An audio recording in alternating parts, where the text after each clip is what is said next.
दोस्तों SSC one day exams के लिए कुछ साइंस के महत्वपूर्ण क्वेश्चन आइए देखते हैं।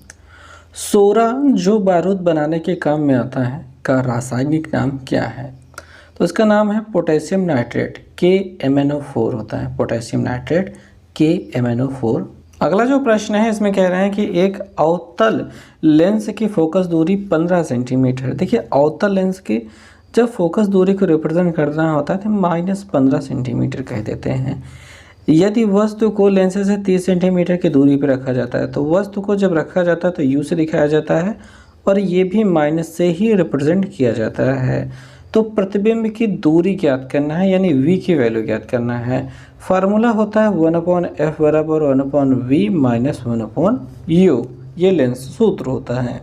अब इसमें हम चीज़ों को रख देते हैं, जैसे 1/f की वैल्यू -15 बराबर 1/v का मान ज्ञात करना है माइनस 1/u का मान -30। ये माइनस माइनस दोनों मिलकर प्लस हो जाएंगे और इस माइनस को ऊपर लिख दीजिए। अब ये धनात्मक संख्या इधर जाके ऋणात्मक हो जाएगी, यानी 1/v बराबर ये -1/15 था और ये -1/30 हो जाएगा।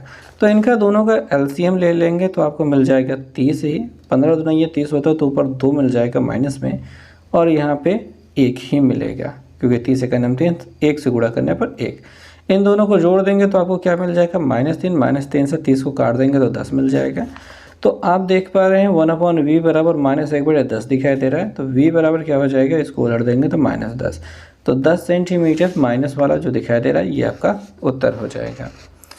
अगला प्रश्न हम देखेंगे कि वर्षा की बूंदें गोल होने का कारण क्या है। यानी जब बरसात हो रही होती तो बारिश में जो पानी गिरता है वो गोल क्यों होता है? तो उसका कारण है जल का पृष्ठ तनाव। ठीक है, पृष्ठ तनाव की वजह से क्या है कि वो जो बूंद, आप बूंद की आकृति ऐसा कुछ बनाना चाहते हो ना, वो ऐसा होता नहीं। जब बारिश होती है तो वो पूरी तरीके से गोल रूप में नीचे गिरती है और ये गोल बनाए रखने का जो मुख्य कारण होता है वो होता है पृष्ठ तनाव। अगला है क्वेश्चन कि किसी पिंड का वेग दोगुना होने पर उसकी गतिज ऊर्जा क्या हो जाएगी। देखिए गतिज ऊर्जा का जो सूत्र होता है वो होता है 12mv²। ठीक है, तो यहाँ पे v जो है वो v की घाते 2 लगी है, तो अगर वेग को दोगुना कर दो तो 2v हो जाएगा और उसका वर्ग करोगे 2 दूनी 4v, यानी 4 आपको दिखाई दे रहा है। तो ये जो 4 आ रहा है इसकी वजह से हम कहेंगे कि 4 गुना हो जाएगी। ठीक, अगला प्रश्न देखते हैं कि शराब के अत्यधिक उपभोग से क्षति होती है। किसकी क्षति होती है, यानी किसका नुकसान होता है शरीर में? तो यकृत की क्षति होती है। तो अगला जो प्रश्न है इसमें आपसे पूछा जा रहा है कि सैलों तथा खनिजों में सर्वाधिक मात्रा में पाया जाने वाला तत्व, यानी कि जो सैल मतलब चट्टान होते हैं, जो खनिज खोदे जाते हैं उनमें सबसे ज़्यादा क्या होता है? तो कार्बन सबसे ज़्यादा मात्रा में पाया जाता है। अगला प्रश्न देखते हैं कि एक अभिक्रिया दी गई है, यह अभिक्रिया का उदाहरण मतलब किस अभिक्रिया का ये उदाहरण है? संयोजन का, विस्थापन का, दोहरे विस्थापन का, रेडॉक्स का। देखिए संयोजन मतलब जहाँ पे 2 लोग जुड़ करके एक बना रहे हैं, विभाजन मतलब जहाँ पे एक 2 भागों में बढ़ जा रहा है। पर आप यहाँ पे देख रहे हैं 2 अभिकारक है और 3 उत्पाद हैं, तो यहाँ पे ये दोनों तो होने से रहे। दोहरा विस्थापन, इसका इधर जा रहा है उसका उधर जाने के लिए यहाँ पे 2 हैं तो यहाँ पे भी 2 होने चाहिए, परंतु यहाँ पे 3 दिखाई दे रहे हैं।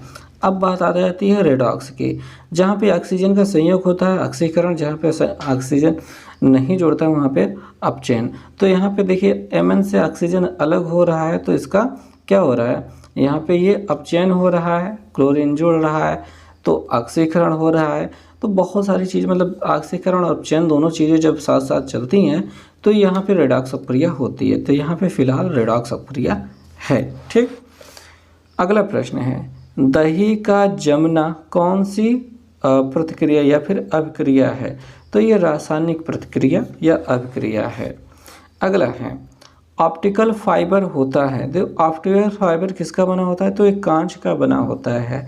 कांच ना से ही तो सिलिका, आप कह लीजिए सिलिका यानी कांच, या फिर सिलिकॉन डाइऑक्साइड भी कहा जा सकता है।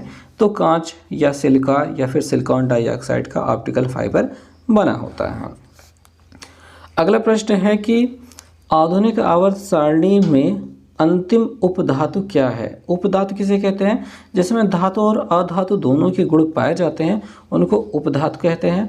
और यहाँ पे अंतिम जो उपधातु है वो पोलोनियम है, और पोलोनियम PO से दिखाया जाता है। इसका परमाणु क्रमांक 24 होता है, और इसके सबसे ज़्यादा समस्थानिक यानी और सारणी में जो भी जितने भी तत्व हैं उन सब में सबसे ज़्यादा समस्थानिक पोलोनियम के हैं। ठीक, आगे चलते हैं। यदि अम्ल की अभिक्रिया जिंक के टुकड़े के साथ कराई जाती है तो कौन सी गैस निकलती है? तो बता दें कि जिंक क्या है, एक प्रकार की धातु है। जब भी अम्ल की क्रिया किसी भी धातु से कराई जाती है, अम्ल की क्रिया किसी भी धातु से कराई जाएगी तो हमेशा हाइड्रोजन गैस प्राप्त होगी। तो हाइड्रोजन आपका सही जवाब है। अगला है, ध्वनि तरंग की गति 700 मीटर पर सेकेंड है, तो ध्वनि तरंग को 7 किलोमीटर की यात्रा तय करने में कितना समय लगेगा? तो भैया समय बराबर क्या होता है, दूरी बटे चाल होती है। समय बराबर दूरी बटे चाल होती है, ये होती बात। दूरी है 7 किलोमीटर यानी 7 गुणते 1000 मीटर, मतलब 7000 मीटर बटे, अब ये चाल जो है वो 700 मीटर पर सेकेंड। तो यहाँ पे मीटर होने की वजह से 700 किलोमीटर को हमने मीटर में बदला है। 2 जीरो ऐसे कट जाएंगे, इसको इससे काट दीजिए, 1 बच जाएगा, 10 सेकंड में 10 यानी 10 सेकंड का समय आपका लगेगा।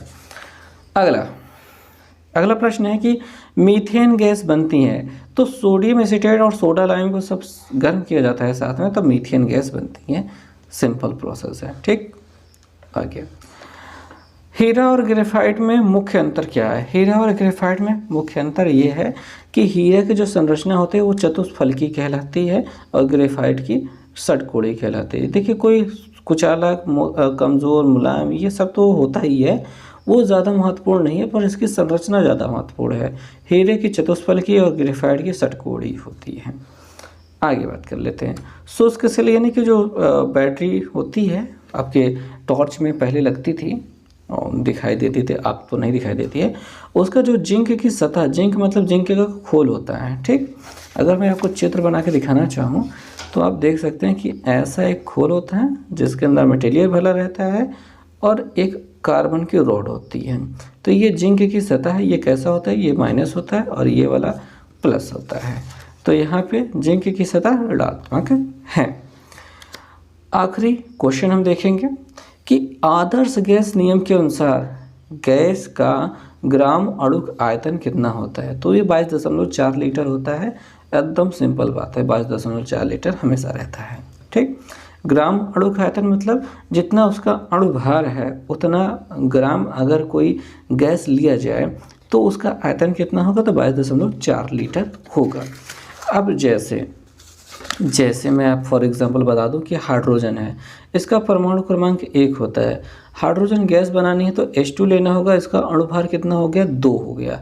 अणुभार जब 2 हो गया, ठीक है, इसका 1 होता है तो 2 मिलकर के 2, अणुभार 2 हो गया। तो 2 ग्राम अगर हाइड्रोजन लेते हैं तो वो कितना लीटर होगा, कितना आयतन होगा, तो 22.4 लीटर होगा। 2 ग्राम हाइड्रोजन का आयतन जो होगा 22.4 लीटर होगा। ऐसे ही अन्य गैसों का जो भी अणुभार होता है उतना का ग्राम अगर लेते हैं तो उसका जो आयतन होगा 22.4 लीटर रहेगा। तो आई थिंक ये आपको समझ में आ गया होगा। मिलते हैं नेक्स्ट वीडियो में।